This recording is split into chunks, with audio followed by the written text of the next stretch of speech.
ॐ हरिः ॐ श्रीगुरुभ्यो नमः। हरिः ॐ पार्थाय प्रतिबोधितां भगवता नारायणेन स्वयं व्यासेन ग्रथितां पुराणमुनिना मध्ये महाभारतम् अद्वैतामृतवर्षिणीं भगवतीम् अष्टादशाध्यायिनीम् अम्ब त्वामनुसन्दधामि भगवद्गीते भवद्वेषिणीम् यं ब्रह्मा वरुणेन्द्ररुद्रमरुतः स्तुन्वन्ति दिव्यैस्तवैः वेदैः साङ्गपदः क्रमोपनिषदैः गायन्ति यं सामगाः ध्यानावस्थिततद्गतेन मनसा पश्यन्ति यं योगिनः यस्यान्तन्न विदुःसुरासुरगणाः देवाय तस्मै नमः। ॐ सहना भवतु सहनौ भुनक्तु सह वीर्यं करवावहै तेजस्विनावधीतमस्तु मा विद्विषावहै। ॐ शान्ति शान्ति शान्तिः।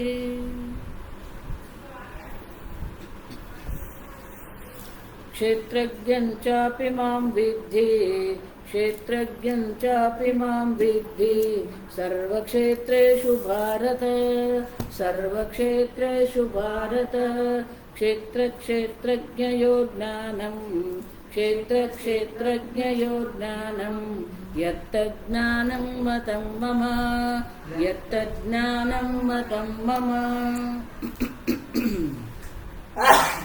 શંકરાચાર્યજી સિદ્ધ કરી આપે છે કે આત્મામાં અવિદ્યા નથી. જો તો બોલે અવિદ્યા છે ક્યાં? જો જે પૂછી રહ્યો છે એનામાં અવિદ્યા છે. એ પૂછવા વાળો કોણ છે આપણે વિચારવું પડે.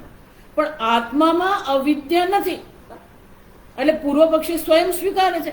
હંત તર્હિ આત્મની ક્રિયાકારક ફલાત્મતાયા સ્વતઃ ભાવે અવિદ્યા ચ આરોપિતત્વે કર્માણી. જે પણ કઈ કર્મ છે જે અવિદ્યા દ્વારા જે અધ્યારોપિત કરવામાં આવે છે, અવિદ્વત કર્તવ્યાની, એ કર્મ જે છે એ કોને માટે કર્તવ્ય છે? અવિદ્વાન માટે કર્તવ્ય છે. ન વિદુષામિતિ પ્રાપ્તમ. પ્રાપ્તમ એટલે સિદ્ધ થયું. આ સિદ્ધ થયું કે વિદ્વાનો માટે, જ્ઞાની માટે કોઈ કર્મ છે જ નહીં. અને એટલે શંકરાચાર્ય કહે છે હવે તું સમજો સત્યમેવ પ્રાપ્તમ. તને જે પ્રાપ્ત થયું છે, તને જે સમજાયું છે એ બરાબર જ છે, સત્ય છે. જો કેમ નહીં દેહ ભૃતામ શક્યમ ત્યક્તુમ કર્માણી અશેષતઃ. 18મા અધ્યાયના શ્લોકનું શંકરાચાર્યજી અહીંયા આગળ અવતરણ કરે છે. નહીં દેહ ભૃતામ. 12મા અધ્યાયમાં ભગવાન કહી ગયા દેહ ભીર અવ્યાપ્યતે ક્લેશોધિકતરસ્તેષામ અવ્યક્તાસક્ત ચેતસામ અવ્યક્તા હિ ગતિર દુઃખમ દેહવદ્ભીરવાપ્યતે. જેને દેહમાં અહમ બુદ્ધિ કરી રાખી છે એને માટે અવ્યક્તનું ચિંતન કરવું અધિકતર ક્લેશ વાળું છે. અને એટલે શંકરાચાર્ય કહે છે નહીં દેહ ભૃતામ. દેહભૃતા જે પોતાને દેહ ધારણ કરવા વાળો, એટલે કે હું દેહ છું એવું ધારણ કરીને જે બેઠો છે એને માટે કર્માણી અશેષ પૂર્ણતઃ કર્મનો ત્યાગ કરવું શક્ય જ નથી. ત્યક્તુમ કર્માણી અશેષતઃ ઇતિ અત્ર દર્શયિષ્યામઃ. શંકરાચાર્ય કહે છે આ વાત અમે પાછળથી તમને દર્શાવીશું. અને એટલે કહે છે શંકરાચાર્યજી કે ત્યાં જ ભગવાન કહે છે સર્વશાસ્ત્ર અર્થ ઉપસંહાર પ્રકરણે છે. બીજો અધ્યાય એ સંપૂર્ણ ઉપદેશ છે. અર્જુનના મનમાં પ્રશ્ન આવ્યો કે આ કર્મમાં શા માટે તમે, ઘોર કર્મમાં શા માટે તમે પ્રયોજિત મને કરો છો? એટલે ભગવાને પછી 3જા અધ્યાયમાં કર્મ માટેની વાત કરી કે ભૌતિક રૂપે તો કર્મનો ત્યાગ છે જ. એટલે ભગવાનની દ્રષ્ટિએ જયારે 3જા અધ્યાયની સમાપ્તિ થઈ તો એમની દ્રષ્ટિએ તો ઉપદેશની સમાપ્તિ છે. અને એટલે પછી ભગવાન પેલા 4થા અધ્યાયમાં પરંપરા દર્શાવે. ઉપસંહારની દ્રષ્ટિએ ભગવાન પરંપરા દર્શાવે. પછી અર્જુનના મનમાં પ્રશ્ન થયો એટલે વળી પાછું આગળ ચાલ્યું. પણ 18મા અધ્યાયમાં ભગવાન શું કરે છે? સર્વશાસ્ત્ર અર્થ ઉપસંહ પ્રકરણે, સર્વશાસ્ત્રના અર્થનો ઉપસંહાર કરનાર જે પ્રકરણ જે છે એટલે કે 18મો અધ્યાય જો સમાસેન કૌંતેય નિષ્ઠા જ્ઞાનસ્ય યા પરા. જ્ઞાન પ્રાપ્ત થયા પછી પણ ભગવાન કહે છે નિષ્ઠા જ્ઞાનસ્ય યા પરા. જ્ઞાનની જે પરા નિષ્ઠા છે, જ્ઞાન થયા પછી પણ એમાં નિષ્ઠા થવી જોઈએ. વિદ્યાર્થીઓને જ્યારે ગણિત શીખવવામાં આવે તો પેલો ગુણાકાર કેમ કરવું શીખવી દઈએ આપણે. પણ એકવાર ગુણાકાર કરવાથી, એકવાર ભાગાકાર કરવાથી શું એને આવડી જશે? નહીં. એમાં એની નિષ્ઠા ક્યારે થશે? વારંવાર એ પ્રકારના દાખલા એ ગણે. અને એટલે ભગવાન કહે છે કે એકવાર જ્ઞાન થયા પછી નિધિધ્યાસન કરતા કરતા એ પેલી જ્ઞાનમાં નિષ્ઠા થાય. નિધિધ્યાસનથી જ્ઞાન નથી થતું. જે જ્ઞાન થઈ ગયું છે એ જ જ્ઞાનમાં નિષ્ઠા મેળવવા માટે ભગવાન આ કહે છે સમાસે નૈવ કૌંતેય નિષ્ઠા જ્ઞાનસ્ય યા પરા. જો એટલા માટે ભગવાન સ્વયં જ કહે છે કે જ્ઞાનની નિષ્ઠા, પરાનિષ્ઠા, પૂર્ણતઃ એ જ્ઞાનમાં નિષ્ઠ થઈ જવું એ કેવી રીતે થઈ શકે, એના માટે શું શું આવશ્યક છે એ હું સમાસ એટલે કે સંક્ષેપમાં હું તને કહીશ. આપણા શાસ્ત્રમાં બે પ્રકારની પદ્ધતિ છે. એક સમાસ પદ્ધતિ, બીજી વ્યાસ પદ્ધતિ. ઉપદેશ કરીએ ને આપણે આ ભગવદ્ ગીતા જે ભણી રહ્યા છે એ વ્યાસ પદ્ધતિ છે, વિસ્તારથી કરી રહ્યા છે. પણ ધારો કે કોઈ જગ્યાએ પ્રવચન માટે બોલાવવામાં આવે અને કે માતાજી 13મો અધ્યાય ભણાવો, તો 13મો અધ્યાય કરાવવાનો હોય તો ત્યાં શું કરવું પડે? સમાસેન. એક જ પ્રવચનમાં 13મો અધ્યાય ભણાવવો હોય તો એને શું કરવું પડે? સમાસેન. સમાસ એટલે કે સંક્ષેપમાં. એટલે શંકરાચાર્ય કહે છે ઇતિ અત્ર વિશેષતઃ દર્શયિષ્યામઃ.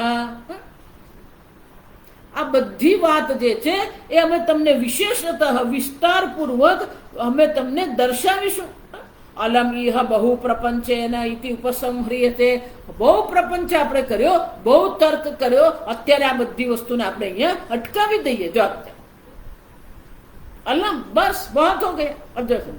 તો આ પ્રકારથી પણ ભગવાને શંકરાચાર્યજીએ ભલે જે કહ્યું આ વિસ્તાર કર્યો, એ વિસ્તારમાં એક વાત તો સ્પષ્ટ થઈ ગઈ કે આત્મામાં અવિદ્યા નથી, આત્મામાં કર્મ નથી, આત્મામાં કર્તૃત્વ છે જ નહીં. અને જેટલા પણ આત્મા પર અધ્યારોપ કરવામાં આવે, અધ્યારોપને કારણે આત્મા દૂષિત થતો નથી. એટલે શંકરાચાર્ય કહે છે ઇતિ ઉપસંહ્રિયતે. હવે આનો આપણે ઉપસંહાર કરી દઈએ, સમાપ્તિ કરીએ. એટલે શંકરાચાર્ય આગળ કહે છે ઇદમ શરીરમ ઇત્યાદિ શ્લોક ઉપદિષ્ટસ્ય ક્ષેત્ર અધ્યાયાર્થસ્ય સંગ્રહ શ્લોક અયમ ઉપન્યસ્યતે. ભગવાને જે સંક્ષેપમાં ઉપદેશ કર્યો હતો, સંગ્રહ શ્લોક એટલે સંક્ષેપમાં, ઇદમ શરીરમ કૌંતેય ક્ષેત્રમિતિ અભિધીયતે, આ જે શ્લોકનો ઉપદેશ કર્યો હતો વિચાર ક્ષેત્ર અધ્યાય અર્થસ્ય સંગ્રહ શ્લોક અયમ. ક્ષેત્ર અધ્યાય એટલે કે આ 13મો જે ક્ષેત્રજ્ઞ અધ્યાય જે છે એ અધ્યાયના અર્થનો સંગ્રહ શ્લોક. સંગ્રહ શ્લોક એટલે કે એ સંક્ષેપ શ્લોક છે. એનો જ પછી વિસ્તાર સંપૂર્ણ અધ્યાયમાં કરવામાં આવે. ઉપન્યસ્તે તત્ક્ષેત્રમ યચ્ચ ઇત્યાદિ. તત્ ક્ષેત્રમ એવા શ્લોકથી ભગવાન આપણને હવે વિસ્તાર કરી આપે છે. તત્ યચ્ચ ઇત્યાદિ વ્યાખ્યા ચિક્યાસિતસ્ય અર્થસ્ય સંગ્રહ ઉપન્યાસ ન્યાય ઇતિ. તો કે આ બે પ્રકારની છે. એકમાં તમે વ્યાખ્યા વિસ્તારપૂર્વક વ્યાખ્યા કરો છો, બીજામાં તમે સમાસથી સંગ્રહ ઉપન્યાસ. તો જે વાત તમારે વિસ્તારથી વ્યાખ્યાચિત હશે એટલે કે જે વ્યાખ્યા એટલે કે જે વર્ણન કરવાની તમારા મનમાં ઈચ્છા હતી એનું પહેલા આપણે સંક્ષેપમાં કહેવું જોઈએ. એ યોગ્ય જ છે. પહેલેથી જ વિસ્તાર કરી દેવાનો હતો ભગવાને. વ્યાચિખ્યાસિતસ્ય અર્થસ્ય ચિકીર્ષ. ચિકીર્ષ એટલે શું છે? કરવાની ઈચ્છા. જિજ્ઞાસા એટલે જ્ઞાનની ઈચ્છા, મુમુક્ષા એટલે મોક્ષની ઈચ્છા. એ જ રીતે વ્યાખ્યા કરવું એટલે કે વિસ્તારપૂર્વક કરવાનું હોય. વ્યાચિખ્યાસિતસ્ય અર્થસ્ય, જે અર્થના વિસ્તારપૂર્વક કહેવાની ઈચ્છા હતી, જણાવવાની ઈચ્છા હતી, એનો જ પહેલા શું કરવામાં આવે છે, સંક્ષેપમાં કહેવામાં આવે, અને પછી એને તમે વિસ્તાર કરો. જેમ 5મા અધ્યાયના અંતિમ 3 શ્લોકમાં ધ્યાન દર્શાવવામાં આવ્યું, સંક્ષેપમાં દર્શાવીને 6ઠા અધ્યાયમાં ભગવાને શું કર્યું, એનો વિસ્તાર કર્યો. અને શંકરાચાર્યજી કહે છે આ જે પદ્ધતિ છે, પહેલા સમાસ પદ્ધતિ પછી વ્યાસ પદ્ધતિ, એ યોગ્ય જ છે કે સંક્ષેપમાં આપણે વિષય જણાવી દઈએ તો શ્રોતાના મનમાં એ સ્પષ્ટ થઈ જાય કે કોના વિષય સાંભળી રહ્યો છે, કયા વિષયનું શ્રવણ કરવાનું છે એ એના મનમાં સ્પષ્ટ થઈ જાય સંક્ષેપમાં કહ્યું એટલે. અને એટલે કે છે ઇદમ શરીરમ કૌંતેય ક્ષેત્રમિત્યભિધીયતે. તો આ શ્લોક દ્વારા ભગવાને અહીંયા સંક્ષેપ તો કરી દીધો. તો હવે એનો વિસ્તાર કરવાનો છે. એનો અર્થ શું થયો, તો કે પહેલા તો એ દર્શાવવું પડે કે ક્ષેત્ર શું છે. માત્ર શરીર જ ક્ષેત્ર છે? ઇદમ શરીરમ કૌંતેય ક્ષેત્રમિત એવું કહ્યું, તો શું આ શરીર માત્ર ક્ષેત્ર છે કે નહીં?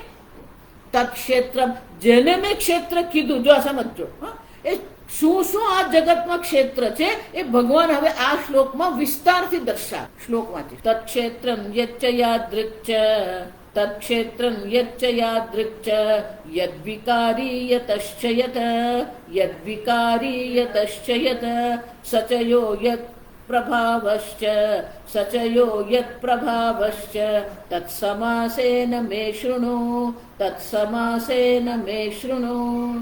તો પહેલા ક્ષેત્ર શું છે ભગવાન કહે છે, એ ક્ષેત્રને હું સંક્ષેપમાં તને કહીશ, તું સાંભળ. સમાસેન શૃણુ. પણ આ ક્ષેત્ર કોને કહેવાય? જો આપણે ભલે ભાષ્યમાં ક્ષેત્ર કોને કહેવાય જોઈ ગયા, પણ ભગવાને હજી ક્ષેત્ર કોને કહેવાય દર્શાવ્યું નથી. તો ક્ષેત્ર કોને કહેવાય એ ભગવાન અહીંયા વ્યાખ્યા ચિતસ છે. જો સમજે એટલે આગળ કહ્યું ને, એ ક્ષેત્ર શબ્દની વ્યાખ્યા કરવાની ઈચ્છાથી. તો ક્ષેત્ર કોને કહે? તત્ક્ષેત્રમ. તત્ક્ષેત્રમ એટલે કે એને જ ક્ષેત્ર કહેવામાં આવે. કોને?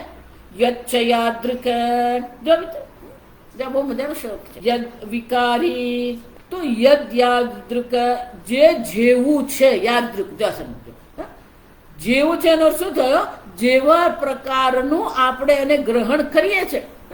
તો કેવા પ્રકારે આપણે ગ્રહણ કરીએ? જો વિચાર, યદ વિકારી, જે વિકારી છે. જો વિચાર, આ સમજો. યચ્ચ યાદૃક, જે આવું છે, જે વિકારી છે. યતશ્ચ યત, જો સમજો,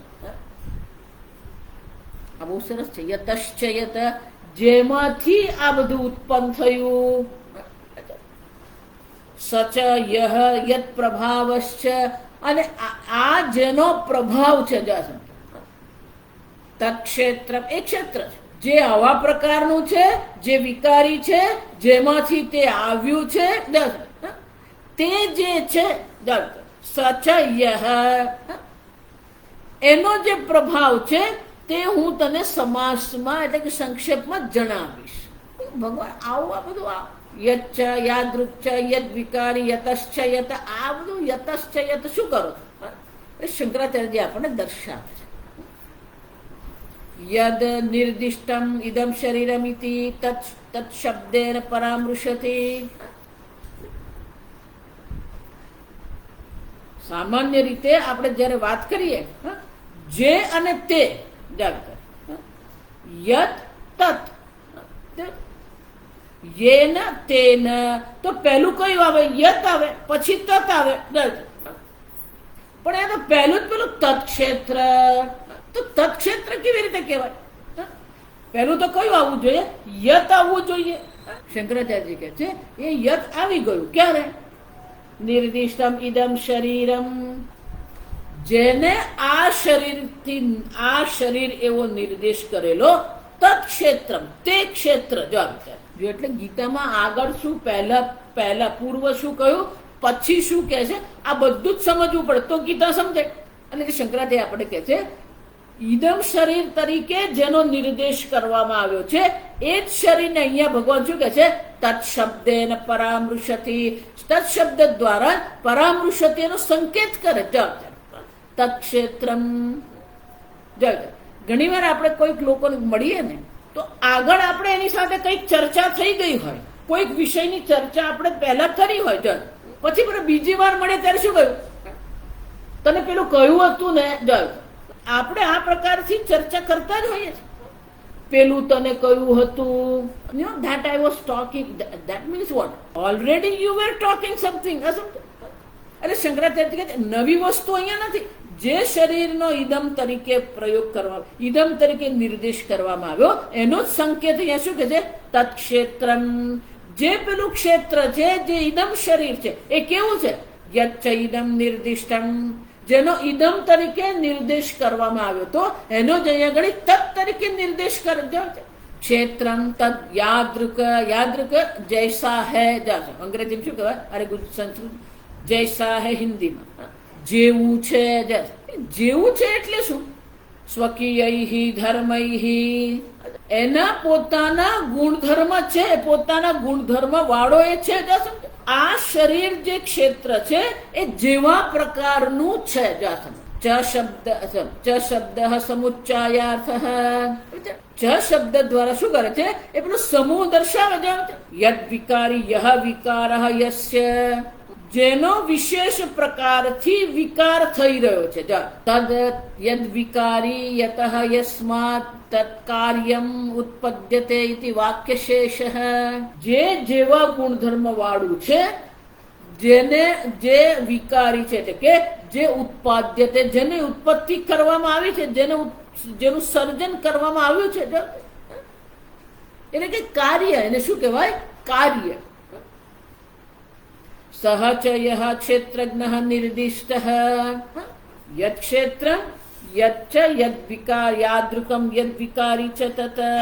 જેનો ઇદમ શરીર તરીકે નિર્દેશ કર્યો એના વિશેષ પ્રકારના ગુણધર્મ છે અને વિકારી છે, એટલે કે કાર્ય. એટલું જ નહીં, સહ ચ તત. સહ ચ તત એટલે સહ ચ યહ ક્ષેત્રજ્ઞ નિર્દિષ્ટ સહ યદ પ્રભાવ. જેનો ક્ષેત્રજ્ઞ તરીકે એતદ્યઃ ક્ષેત્રજ્ઞ ઇતિ ઉચ્યતે. જોઈ ગયા પહેલા શ્લોકમાં આપણે, આ શરીર ક્ષેત્ર છે અને એને જાણવા વાળો એતદ્યો વેતિ તત્ ક્ષેત્રમ. આ શરીરને જે જાણે છે, તો આ શરીરને જે જાણવા વાળો છે ક્ષેત્રજ્ઞ છે. અને એ ક્ષેત્રનો નિર્દેશ કરીને ભગવાન શું કહે છે? સહ યત પ્રભાવ યે પ્રભાવ ઉપાધિકૃતા શક્તય યસ્ય સહ યત પ્રભાવ છે. એ જે ક્ષેત્રજ્ઞ છે એ ક્ષેત્રજ્ઞના વિશેષ પ્રકારના પ્રભાવ છે. ક્ષેત્રજ્ઞને કારણે જ આ શરીર ચેતન છે. ક્ષેત્રજ્ઞને કારણે જ મન ચિંતન કરી આનો પ્રભાવ છે. ક્ષેત્રજ્ઞના સાનિધ્યથી આ સંપૂર્ણ શરીર જે છે ચેતન છે. અરે એટલે કે છે એનો જે પ્રભાવ છે, એની જે શક્તિ છે, ઉપાધિકૃત જે એની શક્તિ છે, તત્ક્ષેત્ર ક્ષેત્રજ્ઞયો યાથાત્મમ. જેને ઇદમ તરીકે નિર્દેશ કર્યો એ ક્ષેત્ર શરીર, અને જેનો સહચય કરીને ક્ષેત્રજ્ઞનો જે નિર્દેશ કર્યો, એ બંનેનો શું કરવાનું છે? સમાસેન યથા વિશેષિતમ સમાસેન સંક્ષેપેણ મે મમ વાક્યતઃ શ્રુત્વા અવધારય ઇત્યર્થઃ. મે શૃણુ, તું સાંભળ મને. હું કે એટલે શું કે ભગવાન 12 અધ્યાય તો સાંભળે, 12 અધ્યાયનું તો ભગવાન મેં શ્રવણ કર્યું. હવે પાછો પેલું શૃણુ એવું શું કામ કહો તમે? 12 અધ્યાય સુધી અર્જુન શ્રવણ જ કરતો હતો. જો 12 અધ્યાય સુધી અર્જુન શ્રવણ કરતો હતો તો પછી ભગવાન મેં શૃણુ એવું કહી શકે? એટલે શંકરાચાર્યજી કહે છે એ મેં શૃણુ ભગવાન એટલા માટે કહે છે મમ વાક્યતઃ શૃણુ. એટલે શું છે? શ્રુત્વા ચ અવધારય ઇત્યર્થઃ. બાળકોને ક્યારેક પેલા બાળકો કઈક કરતા હોય તો આપણે એને શું કહે? તું પેલા મને સાંભળતો. એનો શું થાય? તું મને સાંભળ અને પછી યોગ્ય નિર્ણય તું કર. તારે જે કરવું હોય તે કર, પણ પહેલા તું મને સાંભળ પછી નિર્ણય કર. અવધારે નિશ્ચય પછી કર. ઘણી વાર આપણે અયોગ્ય રીતે નિશ્ચય કરી દેતા. આપણો નિશ્ચય જ અયોગ્ય હોય. જયારે નિશ્ચય અયોગ્ય હોય તો પછી એનું પરિણામ જે છે ક્યારેય યોગ્ય નહીં હોઈ શકે. આપણી આજ તો તકલીફ છે. જો આપણો અયોગ્ય નિશ્ચય આપણા માટેનો જે છે એ તો આપણને દુઃખી કરે છે. દેહોહમ, આપણો નિશ્ચય જ ખોટો છે. અને એટલે ભગવાને કેવું પડે શૃણુ, સાંભળ. એનો શું થયો? તું યોગ્ય નિર્ણય કર. તે જે નિર્ણય કર્યો એ નિર્ણય અયોગ્ય છે. યોગ્ય નિર્ણય કરવાની આવશ્યકતા છે અર્જુન, પણ કઈ રીતે કરે? મમ વાક્યતઃ, મારા વાક્યને અનુસાર, મારા વાક્યને અનુરૂપ તું નિર્ણય કર. જો સીધી ભાષામાં કહીએ ને તો ભગવાન એવું કહી રહ્યા છે કે હું જે કહું ને તું સાંભળ ને સમજ. તમે જે આ કહે છો ક્ષેત્ર અને ક્ષેત્રજ્ઞ જે છે, તત્ક્ષેત્ર ક્ષેત્રજ્ઞયો યાથાત્મમ વિવક્ષિતમ શ્રૌતી સ્તૌતી જ બહુ સુંદર છે. ક્ષેત્રને ક્ષેત્ર જાણવાનું છે અને ક્ષેત્રજ્ઞને ક્ષેત્રજ્ઞ જ જાણવાનું. અત્યારે ગડબડ શું કરી દીધી? ક્ષેત્રને ક્ષેત્રજ્ઞ માની લીધું અને ક્ષેત્રજ્ઞને ક્ષેત્ર માની લીધું. ક્ષેત્રજ્ઞને જન્મ મરણ વાળો માની લીધો, ક્ષેત્રજ્ઞને કર્તા ભોગતા માની લીધો, એટલે ક્ષેત્ર માની લીધો. અને જે ક્ષેત્ર છે, જે જડ છે, જે વિકારી છે, જે જન્મ મૃત્યુ વાળો છે, એને શું કહીએ છે? હું છું દેહ. પછી દેહમાં ચેતનતાનો અધ્યારોપ કર્યો. અને એટલે શંકરાચાર્ય કહે છે કે આપણે જે રીતે ક્ષેત્રને જાણીએ છીએ, આપણે જે રીતે ક્ષેત્રજ્ઞને જાણીએ છીએ એ અયોગ્ય છે. અને એટલા માટે ભગવાન શું છે? યાથાત્મ્યમ વિવક્ષિતમ. યાથાત્મ્યમ એટલે કે જેવું ક્ષેત્ર છે એવું જ જાણવું જોઈએ, ક્ષેત્રજ્ઞ પણ જેવો છે એવું જ જાણવું જોઈએ. યાથાત્મ્યમ જેવા પ્રકારનું એનું સ્વરૂપ છે એવા પ્રકારે જ જાણો. વિવક્ષિતમ, વિવક્ષિતમ એટલે કે એ કહેવાનું પ્રયોજન છે. જો વિચાર પણ કે આવું બધું શું કામ કરે છે? આ ક્ષેત્ર છે, આ ક્ષેત્રજ્ઞ છે. શ્રોતૃ બુદ્ધિ પ્રરોચનાર્થમ. શ્રોતૃ જે શ્રવણ કરી રહ્યો છે એની બુદ્ધિમાં રુચિ ઉત્પન્ન કરવા માટે ભગવાન આ કહી રહ્યા છે. સ્તૌતિ, આ પ્રકારે ભગવાન જે સ્તુતિ કરી રહ્યા છે કોની?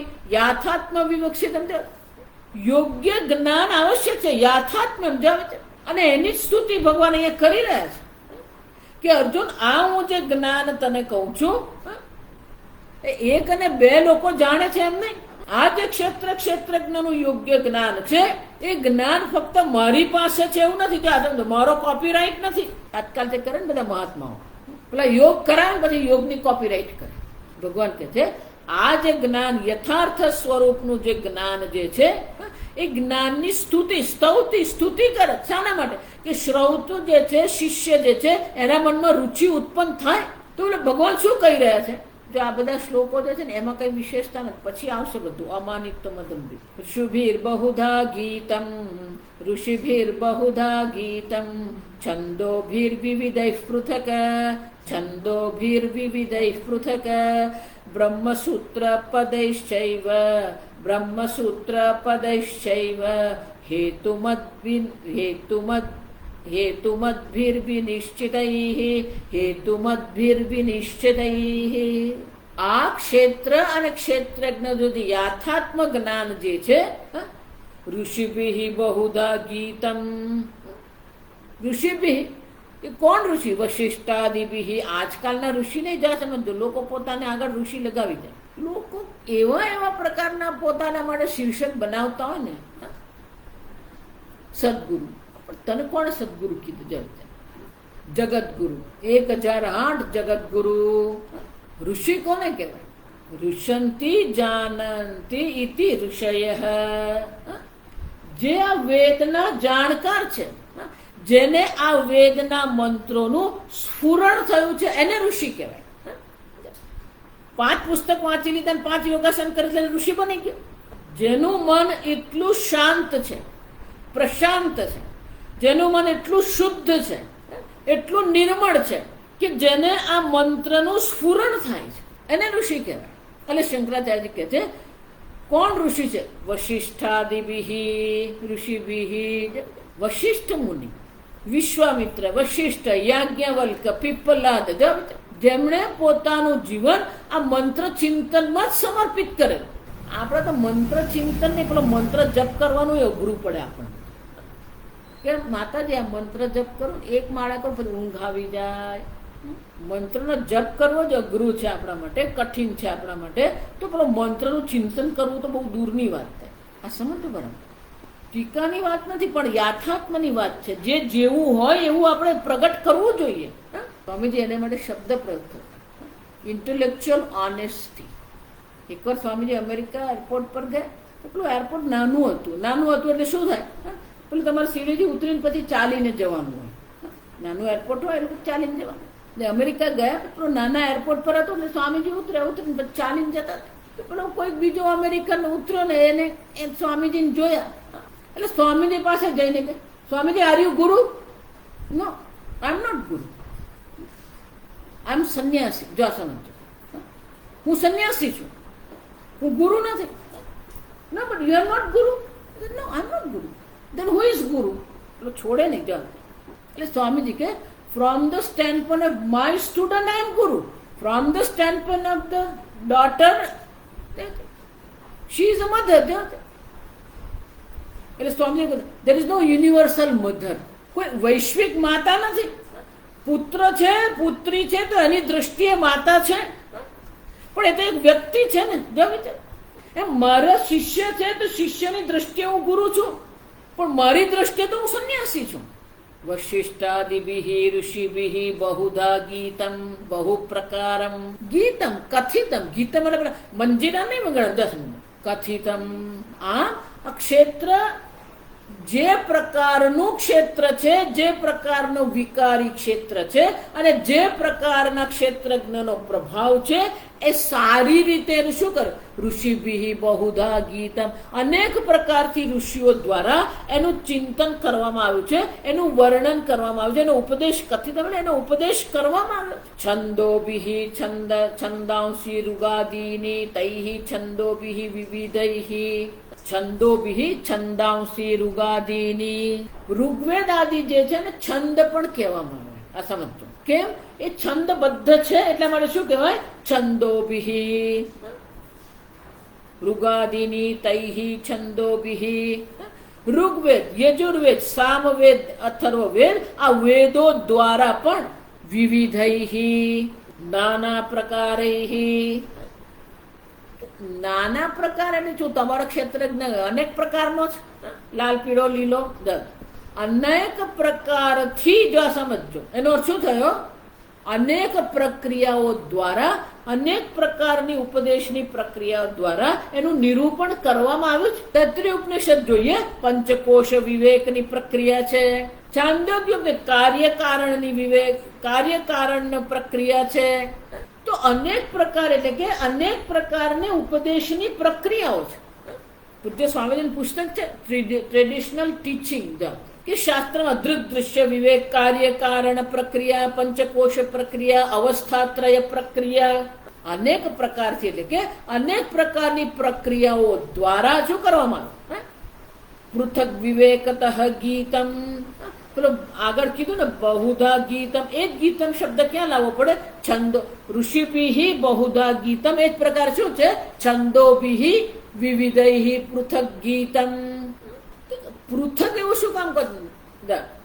પૃથક એટલે અલગ અલગ. આપણે એવું કહે ને પૃથક એટલે અલગ અલગ, પણ તે નાના પ્રકાર એમ તો કહી દીધું. નાના પ્રકાર કે નાની અનેક પ્રકારની પ્રક્રિયાઓ દ્વારા એનું નિરૂપણ કરવામાં આવ્યું છે એવું જો તમે કહેતા હોય તો પાછું આ પેલું પૃથક અર્થ શું કામ કહેવામાં આવ્યું? શંકરાચાર્યજી કહે છે પૃથક એટલે વિવેકતઃ. આપણે વિવેક કરવાનો છે. કેમ? વિચિ પૃથક કરણે, બે વિરોધી વસ્તુ ભેગી થઈ ગઈ છે.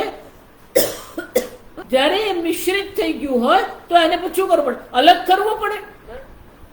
એમ અહીંયા પણ ક્ષેત્ર અને ક્ષેત્રજ્ઞ શું થઈ ગયા? મિશ્રિત થઈ ગયા. હવે એને શું કરવાનું છે? પૃથક વિવેકતઃ.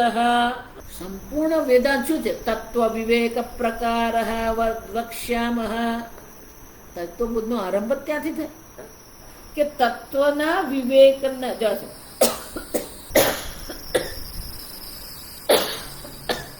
અને એટલે શંકરાચાર્ય કહે છે પૃથક એટલે કે વિવેકતા.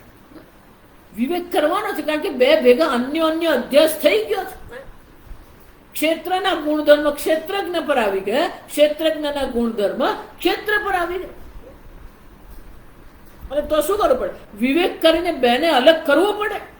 આ ઋષિઓ દ્વારા પણ જેનું નિરૂપણ કરવામાં આવ્યું છે, ઋગ્વેદાદી વેદો દ્વારા પણ જેનું અનેક પ્રકારની પ્રક્રિયાઓ દ્વારા નિરૂપણ કરવામાં આવ્યું છે. એટલું જ નહીં, બ્રહ્મસૂત્ર પદૈઃ છે. લોક જો આ બ્રહ્મસૂત્ર પદ જે છે એ ખરેખર બ્રહ્મસૂત્ર નથી, આ સમજવાનું. એટલે શંકરાચાર્યજી બ્રહ્મસૂત્ર એટલે શું સમજાવે છે? કિંચ બ્રહ્મસૂત્ર પદૈઃ ચ એવ બ્રહ્મણઃ સૂચકાની વાક્યાની બ્રહ્મસૂત્રાણી. જે વાક્યો દ્વારા જો વાક્ય જે છે બ્રહ્મણઃ સૂચકાની વાક્યાની, જે વાક્યો બ્રહ્મનો નિર્દેશ કરે છે, બ્રહ્મનું સૂચન કરનારા જેટલા વાક્યો જે છે, તૈહિ પદ્યતે ગમ્યતે જ્ઞાયતે ઇતિ બ્રહ્મ તાની પદાની ઉચ્યન્તે. પદ શબ્દ જે છે, પદ શબ્દનો શું થાય? પદ્યતે ગમ્યતે જ્ઞાયતે, કર્મણી પ્રયોગ. પદ્યતે ગમ્યતે જેને સમજી શકાય, જ્ઞાયતે જેને જાણી શકાય. બ્રહ્મને સૂચન કરનારા જે વાક્યો જે છે એ વાક્યો દ્વારા જેનું નિરૂપણ કરવામાં આવ્યું છે, જેને જાણી શકાય છે, જ્ઞાયતે જાણી શકાય. પણ કે એ શું છે? સૂત્ર એટલે કે સૂચકાની વાક્યાની. સૂત્રનો શું થયો? બ્રહ્મનું સૂચન કરનારા વાક્યો. તૈહિ સૂત્રાણી બ્રહ્મસૂત્રાણી તૈહિ પદ્યતે બ્રહ્મસૂત્ર પદ. કે બ્રહ્મસૂત્ર એટલે કે બ્રહ્મનું સૂચન કરનારા જે વાક્યો છે એ વાક્ય દ્વારા જેને જાણીએ છે, જે જાણાય છે એ શું છે? બ્રહ્મ ઇતિ. બ્રહ્મસૂત્ર દ્વારા કોનું નિરૂપણ કરવા? બ્રહ્મનું જ નિરૂપણ કર્યું છે. શંકરાચાર્ય બ્રહ્મ એમ કેમ કે જ્ઞાયતે બ્રહ્મ ઇતિ તાની પદાની ઉચ્યન્તે. બ્રહ્મસૂત્ર તો કયું જ છે, તો પેલું બ્રહ્મસૂત્રાની જ કહી દીધું, તો જ્ઞાયતે બ્રહ્મ એવું કહેવાની શું જરૂર છે? શંકરાચાર્ય કહે છે એ બ્રહ્મસૂત્ર પદ જે છે એ બ્રહ્મને સૂચન કરનારા જે વાક્યો જે છે એ વાક્યોથી બ્રહ્મનું જ્ઞાન થઈ શકે આપણને. પણ ક્યારે થઈ શકે? જ્યારે તમને જ્ઞાનમાં રુચિ હોય તો. યમે વૈશ્ય વૃણુતે તેન લભ્ય. જો એટલે કોલેજોમાં જે દર્શન શાસ્ત્રના વિભાગ જે છે ને બધા ફિલોસોફી ડિપાર્ટમેન્ટ, એમાં એકે નહીં ફિલોસોફીમાં તો રુચિ છે જ નહીં. આ સમજો, દર્શન શાસ્ત્ર એકે નહીં કઈ દર્શનમાં રુચિ નથી. તો એની રુચિ તો ક્યાં છે? એની રુચિ પેલી ડિગ્રીમાં છે, BA. એની રુચિ પેલી MA માં છે, એની રુચિ પેલી PhD માં છે. જો વિચાર, એને અધ્યાત્મ સાથે કોઈ લાગતું આધિભૌતિક છે. જો વિચાર, એનું જે લક્ષ્ય છે એ તો શું છે? આધિભૌતિક છે. એને અધ્યાત્મમાં તો કોઈ રુચિ છે જ નહીં. હું અમસ્તી નથી કે આ મારા અનુભવ છે. કેટલાય એવા પ્રોફેસરોને હું જાણું છું, એ પોતે જ મને કહે, સ્વામીજી અમે આ PhD કરવા માટે જ આ બધું કર્યું. જાણ એટલે એક જણે પ્રશ્નોપનિષદ પર PhD કરી. મને કે સ્વામીજી આ પ્રશ્નોપનિષદ PhD કરવા માટે જ છે, બાકી કયો પ્રશ્ન પૂછે ને શાના માટે એ પ્રશ્ન પૂછે ને પ્રશ્નનો પ્રયોજન છે, અમને એમાં કઈ રુચિ છે જ નહીં. જો આ ભગવદ્ ગીતાનો અનુવાદ જયારે મેં આરંભ કર્યો તો મને એમ થયું કે આ બધા પ્રોફેસરો કદાચ મને મદદ કરે. એટલે એક પ્રોફેસર જે પોતે બ્રહ્મસૂત્ર પર જેમણે PhD કરેલું અને બ્રહ્મસૂત્ર પર PhD કર્યા પછી એનું પુસ્તક પણ પ્રકાશિત થયું. એટલે મને થયું કે આ ગુજરાતી છે, બ્રહ્મસૂત્ર પર એમણે કર્યું છે, તો મને અનુવાદ કરવા માટે ઉપયોગી થઈ શકે. એટલે એકવાર એમને શહેર નગરમાં હું ગઈ હતી, એટલે ત્યાં મેં એમને બોલાવ્યા. તો એ તો પેલા મહાત્માએ બોલાવ્યા એટલે બહુ આનંદ થયો, એટલે આવ્યા મારી પાસે. પછી વાત કરી મેં કે આ મારું પ્રયોજન છે તમને બોલાવવાનું. મને કે સ્વામીજી હું તમને કોઈ રીતે ઉપયોગી થઈ શકું એમ છે જ. કેમ તમે આવું કહો? આ બ્રહ્મસૂત્ર પર તમે આખું આવું 400 પાનાનું પુસ્તક લખ્યું કે સ્વામીજી અમે આ બધું જે કરીએ ને ખાલી પેલું PhD કરવાને, PhD પાછું PhD માટે નહીં. કેમ? હું PhD કરું તો હું HOD બનું, હું PhD કરું તો મને પ્રમોશન મળે. એટલે પેલું શંકરાચાર્ય કહે છે જ્ઞાયતે બ્રહ્મ. બ્રહ્મનું સૂચન કરનારા બ્રહ્મ દ્વારા એ જ વાક્યો દ્વારા આપણને બ્રહ્મ જ્ઞાન થઈ શકે. પણ ક્યારે થઈ શકે? યમે વૈશ્ય વૃણુતે તેન લભ્ય. એ આત્માનું એ બ્રહ્મનું વરણ આપણે કરીએ છીએ ખરા. આપણે બીજી બધી ઘણી બધી વસ્તુઓનું વરણ કરીએ. પેલો દ્રૌપદીનો સ્વયંવર થયો પછી એ વરણ કરે. કોનું વરણ કરે? અર્જુનનું વરણ કર્યું દ્રૌપદીએ. એટલે મહારાજશ્રી કહેતા કે આ સંસાર છે ને જીવનો સ્વયંવર છે. પેલા મનુષ્ય શરીરને વરણ કર્યું એ બહુ મજા નહીં આવી, છોડી દીધું. પેલા વાઘના શરીરનું વરણ કર્યું, 20-25 વર્ષ રહ્યા, છોડી દીધું. તરી ગઈ. પ્રશ્ન અહીંયા જ છે. જો એટલે પેલો નચિકેતાને જયારે પ્રલોભન યમરાજાએ આપ્યું કે આ બધા તને કઈ બ્રહ્મ વિદ્યાની તને કઈ જરૂર નથી, તું કે હું તને આપું, જેટલી ભૂમિ કે એટલી તને હું ભૂમિ આપું, જેટલું ધન કે એટલું હું તને ધન આપું. તો જે લૌકિક જેટલી વસ્તુ દર્શાવી એમાં રુચિ દર્શાવી નહીં. એટલે પછી યમરાજાએ પેલું પારલૌકિક તને સ્વર્ગનું રાજ્ય હું એવું કહું. આ નચિકેતા જે છે ને સુરત નો હતો, સુરતી હતો. કેમ? આ સુરતના લોકોની એક વિશેષતા, એમને નહીં ફાવે ને તો પેલાના મોઢા પર જ કહી દે તું ભાઈ જાન. કોઈ શરમ નહીં, કોઈ ખચકાટ નહીં. જા સમજ એની સાથે નહીં ફાવે તો શું કરવાનું? તું જા. પેલો નહીં જાય ને કે તું અત્યારે જા, પછી વાત કરશું. જા મોઢા પર જ કહી. ઘણી વાર પેલો કોઈ સલાહ આપવા જાય ને તને કે તારી સલાહ તું તારી પાસે રાખ, તું મોઢા પર જ કહી દે કે તારી સલાહ મને જરૂર નથી, તું તારી પાસે રાખ. એમાં નચિકેતાએ શું કીધું? તવૈવ વાહ તવ નૃત્ય ગીતે, આ તમારા વાહન, આ તમારા નૃત્ય, આ તમારા ગીત તવૈવ તમારા. મને એમાં કોઈ રુચિ છે જ નહીં. પણ આવું કહેવાની તાકાત જોઈએ. એને માટે શું જોઈએ? આત્મબળની જરૂર. કેમ? આટલા બધા પ્રલોભન આપે ને આપણા મનમાં શું થઈ જાય? લાવો ને એક આંટો મારી આવે, જઈ આવે તો ખરા, જોઈ તો આવે કોણ છે શું છે.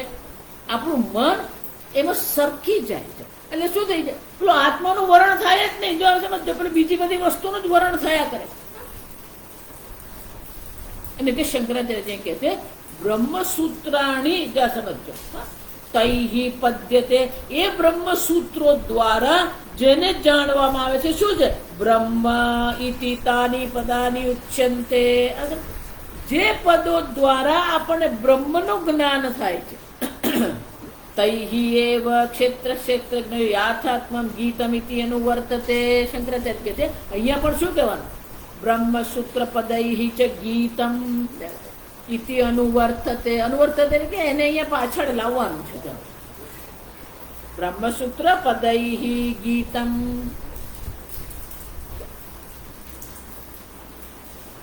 એટલું જ નહીં, તમે કેવી રીતે કીધું આ બધું?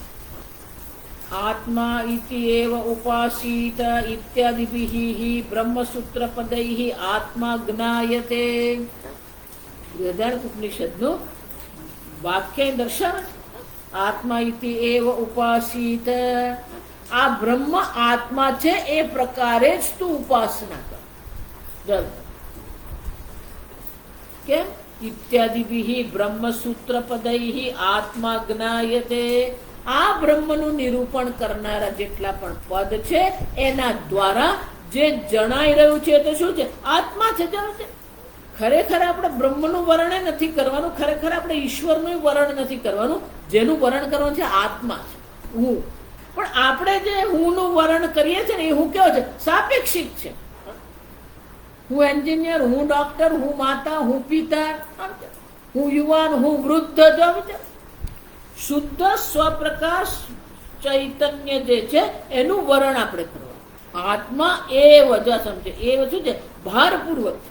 આત્મા ઇતિ એવ ઉપાસિત, આ બ્રહ્મ જ આત્મા છે એ પ્રકારે જે ઉપાસના કરે. ઋષિઓ દ્વારા એનું નિરૂપણ કરવામાં આવ્યું, વેદો દ્વારા અનેક પ્રક્રિયાઓ દ્વારા એનું વર્ણન કરવામાં આવ્યું, બ્રહ્મનું સૂચન કરનારા વાક્યો દ્વારા પણ એનું વર્ણન, એનું નિરૂપણ કરવામાં આવ્યું. એટલું જ નહીં, હેતુમદ્ભિઃ વિનિશ્ચિતૈઃ, હેતુમદ્ભિઃ યુક્તિયુક્તૈઃ. તર્કની તો આપણને આવશ્યકતા છે. આપણે નથી કહેતા કે તર્ક જરૂરી નથી, પણ માત્ર તર્કથી આ બ્રહ્મની પ્રાપ્તિ નહીં થાય. પણ તર્ક આવશ્યક તો છે જ. આ સમજો. હેતુમદ્ભિઃ યુક્તયુક્તૈઃ વિનિશ્ચિતૈઃ ન સંશય રૂપૈઃ નિશ્ચિત્ય તત્પ્રત્યય ઉત્પાદકૈઃ ઇત્યર્થઃ. વિનિશ્ચિતૈઃ, જો આગળ હું કહી ગઈ ને, નિર્ણય તમારે કરવાનો. ગુરુએ નિર્ણય નથી કરવાનો. ગુરુ તો કહે છે તું બ્રહ્મ છે, ગુરુ જોયે છે તું બ્રહ્મ છે. ગુરુ તો સર્વત્ર બ્રહ્મના દર્શન કરી દે. ગુરુ સર્વત્ર જયારે બ્રહ્મના દર્શન કરે તો એમાં પેલો શિષ્ય આવી જ ગયો. શિષ્યનો એમાં સમાવેશ થઈ જ ગયો. તો ગુરુની સામે જે છે એ તો બ્રહ્મ જ છે. જે સાંભળી રહ્યો છે એને તો નિશ્ચય કરવાનો કે હું બ્રહ્મ છું. જો આ વિચાર, જો અહીંયા જ આપણે ગડબડ કરી દઈએ. પેલો નિશ્ચય થતો નથી. જો નિશ્ચય જો એકવાર થઈ જાય પછી બધું સરળ છે. પહેલો નિશ્ચય કરવો કયો કરવો પડે? મને મોક્ષની ઈચ્છા. આ પહેલો નિશ્ચય જ. પણ મોક્ષની ઈચ્છા છે તો મારે મોક્ષ પ્રાપ્ત કરવાનો નહીં. કેમ? વિવેક. જો આ વિવેક અહીંયા કામ આવે કે જો હું મોક્ષ પ્રાપ્ત કરું તો જે પ્રાપ્ત થાય એ તો છૂટી જાય. જો મોક્ષ ઉત્પન્ન કરવાનો છે તો જેની ઉત્પત્તિ છે એનો નાશ થવાનો જ છે. તો પછી મોક્ષ કેવો થઈ ગયો? અનિત્ય મોક્ષ થઈ ગયો. પણ જેલમાંથી જેમ પરોલ પર જાય ને, દીકરીના લગ્ન હોય એટલે શું કરે? પુત્રીના લગ્નમાં પરોલ પર જાય. એમ આપણે શું કરવાનું? તો સ્વર્ગમાં જવું એટલે પરોલ પર જ છે, સમજજો. કેમ? ક્ષીણે પુણ્ય મર્ત્ય લોકમ વિશંતિ હેતુ મત તર્કબદ્ધ રીતે જો વિચાર યુક્તિ યુક્ત જે છે, યુક્તિ યુક્ત બ્રહ્મપદ સૂત્ર પદૈ. આ કોનું વિશેષણ છે? બ્રહ્મ સૂત્ર પદૈ યુક્તિ યુક્ત હેતુમદ્ભિ બ્રહ્મ સૂત્ર પદૈ. શાસ્ત્ર આપણું એકદમ તર્કબદ્ધ છે. ક્યાંય કોઈ શંકાને સ્થાન, શંકા ન સંશય રૂપ, કોઈ સંશયને સ્થાન છે જ નહીં. નિશ્ચિત પ્રત્યય ઉત્પાદકૈ, જે આપણા મનમાં આ બ્રહ્મનું સૂચન કરનારા જેટલા પદ જે છે એ બધા આપણા મનમાં શું કરે છે? નિશ્ચય પ્રત્યય ઉત્પાદકૈ. આપણા મનમાં એ નિશ્ચિત પ્રત્યય, હું પૂર્ણ બ્રહ્મ છું એવો નિશ્ચય પૂર્વકનો પ્રત્યય ઉત્પન્ન કરી શકે છે. શાસ્ત્રમાં એ પ્રકારનું સામર્થ્ય છે. પણ એ સામર્થ્ય ક્યારે કામ આવે? તમે બ્રહ્મનું વરણ કરો તો. ભલે તર્કબદ્ધ છે છતાં પણ જ્યાં સુધી તમે બ્રહ્મનું વરણ નહીં કરો ત્યાં સુધી એ બ્રહ્મ જ્ઞાન થઈ શકે છે જ નહીં. ગમે એટલે તર્ક વિતર્ક કરતા રહો. અને એટલે કે છે હેતુમદ્ભિ યુક્તિયુક્તૈ વિનિશ્ચિતૈ. આમ આ બ્રહ્મસૂત્ર પદૈ જે છે એના બે વિશેષણ છે. હેતુમદ્ભિ વિનિશ્ચિતૈ. હેતુયુક્ત, તર્કયુક્ત, નિશ્ચય પૂર્વક જે બ્રહ્મસૂત્ર દ્વારા જાણી શકાય છે એ બ્રહ્મનું નિરૂપણ કરવામાં આવ્યું. પણ કે એ બ્રહ્મનું નિર્ણય જે કરવામાં આવ્યું, આમ ક્ષેત્રનું પણ નિરૂપણ કરવામાં આવ્યું, ક્ષેત્રજ્ઞ બ્રહ્મનું પણ નિરૂપણ કરવામાં આવ્યું. તો કે આ ક્ષેત્ર જે તમે કીધું ઇદમ શરીરમ કૌંતેય ક્ષેત્રમ, તો કે ઇદમ શરીર, આ શરીર માત્ર ક્ષેત્ર છે કે બીજું કંઈ પણ ક્ષેત્ર છે? અન્ય ક્ષેત્ર શું છે? તો આગલા શ્લોકમાં દર્શાવે છે, આપણે કાલે જોઈશું. ઓમ સ્વસ્તિ પ્રજાભ્યઃ પરિપાલયન્તામ ન્યાયેન માર્ગેણ મહિં મહિષાઃ ગોબ્રાહ્મણેભ્યઃ શુભમસ્તુ નિત્યં લોકાઃ સમસ્તા સુખિનો ભવन्तુ કાલે વર્ષતુ પર્જન્યઃ પૃથ્વી સસ્યશાલિની દેશોऽયં ક્ષોભરહિતઃ બ્રાહ્મણાः સन्तુ નિર્ભયાः ઓમ સર્વેષાં સ્વસ્તિર્ભવતુ સર્વેષાં શાંતિર્ભવતુ સર્વેષાં પૂર્ણં ભવતુ સર્વેષાં મંગલં ભવતુ સર્વે ભવन्तુ સુખિનઃ સર્વે સन्तુ નિરામયાઃ સર્વે ભદ્રાણિ પશ્યन्तુ મા કશ્ચિદ દુઃખભાગ ભવેत् અસતો મા સદ્ગમય તમસો મા જ્યોતિર્ગમય મૃત્યોર્મા અમૃતંગમય.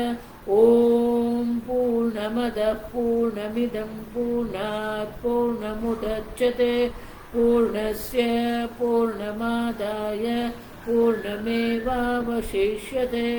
ઓમ શાંતિ શાંતિ શાંતિ. હરિ ઓમ શ્રી ગુરુભ્યો નમઃ. હરિ ઓમ.